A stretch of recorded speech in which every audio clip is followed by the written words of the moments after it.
Viewers, welcome to Kaushik স্যারের class. আজকের ভিডিওটা ভীষণ গুরুত্বপূর্ণ।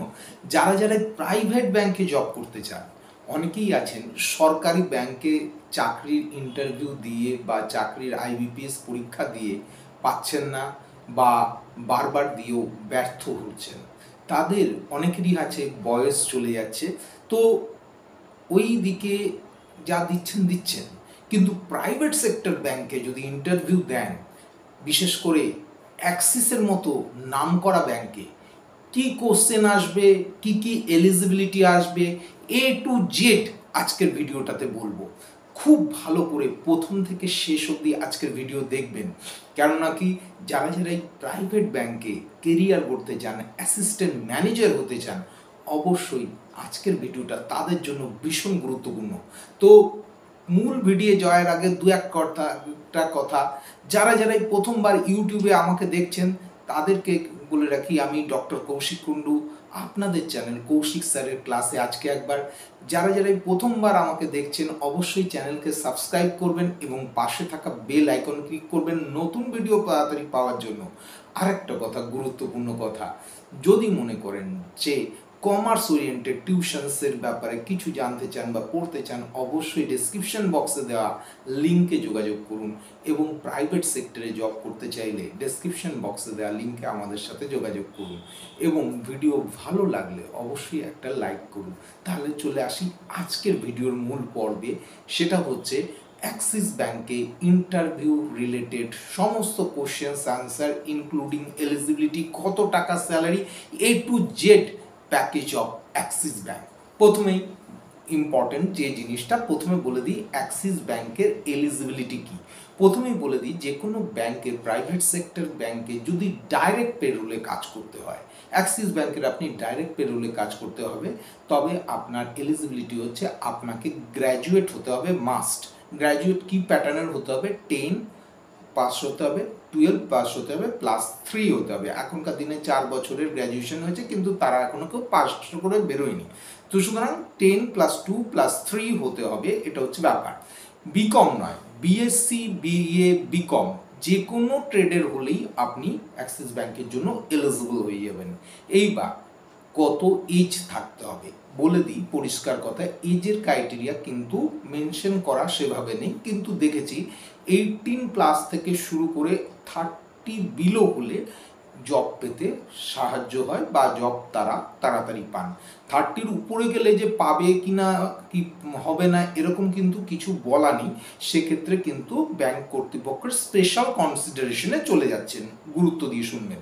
তারপরে প্রশ্ন হচ্ছে যে কি বলবো বা কি প্রশ্ন আসতে পারে। তো interview related question a to Z বলছি। তার আগেও আমাকে বহুজন প্রশ্ন করেছেন যে স্যার অ্যাক্সিস ব্যাংকের এইচআর প্রশ্ন করছেন, আমাদের কাছ থেকে এত টাকা চেয়েছেন, এত টাকার একটা ট্রেনিং করানোর পর তিনি জব করে দেবেন, অ্যাক্সিস ব্যাংকের সামনে থেকে দাঁড়িয়ে ছবি তুলছেন। প্রথমেই বলে দিই, কোনো এইচআর কিন্তু কোনো টাকা পয়সা চান না। যারাই এই টাকা পয়সার রিলেটেড কল পাচ্ছেন বা টাকা পয়সার দ্বারা ইউটিউবের মাধ্যমে অ্যাপ্লাই করে টাকা পয়সার মাধ্যমে যাচ্ছেন, তাদেরকে বলে দিই আপনারা যাচাই করে নেবেন, ফেক হওয়ার সম্ভাবনা খুব বেশি। তাই কারণে আপনাদের বারবার বলে দিলাম, একদম ইন্টারভিউ প্ল্যাটফর্মে বলছি, একদম ইউটিউব প্ল্যাটফর্মে বারবার এই ভিডিওটাকে সবার মধ্যে এখানে শেয়ার করে দিই, কারণ কি এর থেকে প্রত্যেকে উপকার পেতে পারেন। তো ফার্স্ট যে ইন্টারভিউ কোশ্চেন্স বা ইন্টারভিউ রিলেটেড কোশ্চেন্স থাকে অ্যাক্সিস ব্যাংকে, what do know about Axis bank? Axis bank সম্বন্ধে কি জানেন? তো এটা খুব গুরুত্বপূর্ণ কোশ্চেন্স। কেন এই কোশ্চেনটা ধরা হয়? এই কোশ্চেনের মাধ্যমে যে কোনো ক্যান্ডিডেটকে সে সিরিয়াসলি ইন্টারভিউ দিতে এসছে কিনা, না ঘুরতে এসছে ইন্টারভিউ বোর্ডে, শুধুমাত্র ফেক ইন্টারভিউ দিতে চলে এসছে। প্রচুর ক্যান্ডিডেট এরকম থাকে, ও ভালো লাগে না, গেলাম একটা ইন্টারভিউ দিতে, বাবা মা পাঠিয়ে দিল বা গার্লফ্রেন্ড পাঠিয়ে দিল, এরকম টাইপের ব্যাপার হলো। এই ধরনের ক্যান্ডিডেটকে সাইড করে দেওয়ার জন্য এই ধরনের প্রশ্ন করা হয়। তো ফার্স্ট কোশ্চেন হচ্ছে, what do know about Axis bank? প্রথমেই বলে দিই, অ্যাক্সিস ব্যাংক এটা হচ্ছে 3 নম্বর প্রাইভেট সেক্টর ব্যাংক আছে। এটা 1993-তে অ্যাক্সিস ব্যাংকের নাম ছিল হচ্ছে ইউটিআই ব্যাংক। 30 জুলাই 2007 নাম হয়েছে অ্যাক্সিস ব্যাংক। এর এই মুহূর্তে চিফ এক্সিকিউটিভ অফিসার বা সিইও আছেন হচ্ছে অমিতাভ চৌধুরী। এদের হেডকোয়ার্টার মানে হচ্ছে যেখানে অ্যাক্সিস হাউস বলা হয় এটা হচ্ছে মহারাষ্ট্রে। এরা রিটেল সেক্টর ব্যাংকিং এবং কর্পোরেট সেক্টর ব্যাংকিংয়ে এরা কাজ করে। দেশের মধ্যে টোটাল ব্রাঞ্চের সংখ্যা 5100-র কাছাকাছি, যেখানে 4900টি এটিএম রয়েছে এবং এটা হচ্ছে মাল্টি ন্যাশনাল ব্যাংক হিসেবে কাজ করছে। তার মানে বুঝতে পারছেন সিএসআর প্রজেক্ট মানে কর্পোরেট সোশ্যাল রেসপন্সিবিলিটিতেও অ্যাক্সিস ব্যাংক তাদের ছাপ রেখেছে। তারা এডুকেশন সেক্টর, হেলথ সেক্টরেও কাজ করছে এবং ফাইন্যান্সিয়াল স্টেবিলিটি মানুষের জন্য প্রচুর পরিমাণে কাজ করছে। তার মানে বুঝতে পারছেন কতটা রিলেটেড ইনফরমেশন আপনাকে দিয়ে দিলাম। এই ধরনের 6-7টা ইনফরমেশন আমি যেটা দিলাম তার মধ্যে যারা অ্যাক্সিস ব্যাংকে সিরিয়াসলি ইন্টারভিউতে বসতে চান তারা 4-5টা পড়ে গেলেই হবে। এরপরে যে কোশ্চেনটা আসে সেটা হচ্ছে আইপিও কি, বা আইপিও বলতে আপনি কি বোঝেন। ইনিশিয়াল পাবলিক অফারিং এটাকে বলা হয় হচ্ছে আইপিও।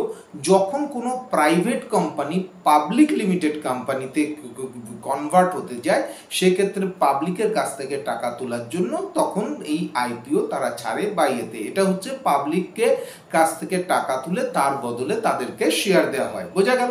সেকেন্ড কোশ্চেন হচ্ছে রেপো রেট কি এবং কখন এটা বেশি কম করা হয়। প্রথম কথাই বলে দিই, আমাদের রিজার্ভ ব্যাংক অফ ইন্ডিয়াকে central bank of the India বলা হয়। খুব ভালো করে শুনবেন। আরবিআই ইন্টারেস্ট রেট বা যে রেট আরবিআই বাকি ব্যাংকগুলোর কাছ থেকে কালেক্ট করে এটাকেই কিন্তু রেপো রেট বলা হয়। ভালো করে বুঝবেন, আরবিআই অন্য ব্যাংক থেকে যে এটা কালেক্ট করে সেটাকে রেপো রেট বলা হয়।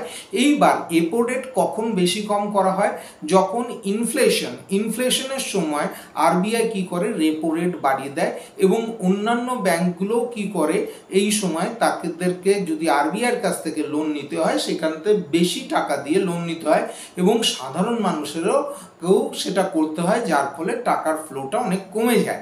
এটা হচ্ছে ব্যাপার। এবার ইনফ্লেশন যখন কম থাকে তখন রেপো রেট কমিয়ে দেওয়া হয় যাতে হচ্ছে মানিটা মুভমেন্ট মার্কেটে বেশি হয়। ক্লিয়ার হয়ে গেল এটা। ফোর্থ কোশ্চেন সেটা হচ্ছে ব্যাপার, what is public sector bank. Public sector bank বলতে কি বোঝায়, পরিষ্কার কথা, যেগুলো গভর্নমেন্ট লিমিটেড ব্যাংক আছে সেগুলোই কিন্তু পাবলিক সেক্টর ব্যাংক। এটা একটা মানে শুধু কায়দা করা প্রশ্ন থাকে। Public sector bank, private bank একটা সেক্টর, পাবলিক সেক্টর ব্যাংক একটা সেক্টর, এটা হচ্ছে ব্যাপার। এইবার খুব গুরুত্বপূর্ণ প্রশ্ন সেটা হচ্ছে কি ক্যাশ ফ্লো স্টেটমেন্ট, তারপরেরটা হচ্ছে ব্যালেন্স শিট এবং ইনকাম স্টেটমেন্ট, কোনটা বেশি ব্যাংকিং সেক্টরে ইম্পর্টেন্ট। খুব ভালো করে দেখুন, ক্যান্ডিডেটরা কিন্তু ভুল করে ক্যাশ ফ্লো স্টেটমেন্ট বা ইনকাম স্টেটমেন্ট বা ব্যালেন্স শিট স্টেটমেন্ট, যে কোনো তিনটে বলছে, যে কোনোর মধ্যে যে কোনো একটা হয়তো বলতে হবে, এটা কিন্তু সম্পূর্ণ ভুল। প্রথম কথা হচ্ছে cash flow statement, banking balance sheet statement এবং হচ্ছে ইনকাম স্টেটমেন্ট, এই তিনটেই প্রচণ্ডভাবে ইম্পর্টেন্ট। তার কারণ হচ্ছে তিনটের মাধ্যমে তিন ধরনের কিন্তু জিনিস বোঝা যায়, সুতরাং কোনো একটা কিন্তু আনসার হবে না। খুব ভালো করে যারা ইন্টারভিউ দেবেন দেখে নেবেন। তারপর কি হচ্ছে যে প্রশ্নটা আছে, কেওয়াইসি ছাড়া ব্যাংকে অ্যাকাউন্ট তৈরি করা যায় কি। প্রথমেই জানিয়ে দিই, কেওয়াইসি মানে হচ্ছে নো ইওর কাস্টমার। কেওয়াইসি ছাড়া কিন্তু ব্যাংকে অ্যাকাউন্ট তৈরি করা যায় না। এরপরের কোশ্চেন যেটা আসে সেটা হচ্ছে ডিবেঞ্চার বলতে কি বোঝা যায় বা ডিবেঞ্চার জিনিসটা কি হয়। প্রথম কথাই বলে দিই, ডিবেঞ্চার জিনিসটা হচ্ছে লোন বলতে কোনো কিছু হচ্ছে পাবলিকের কাছ থেকে কোম্পানি যে লোন নেয় সেটাকে ডিবেঞ্চার বলা হয়।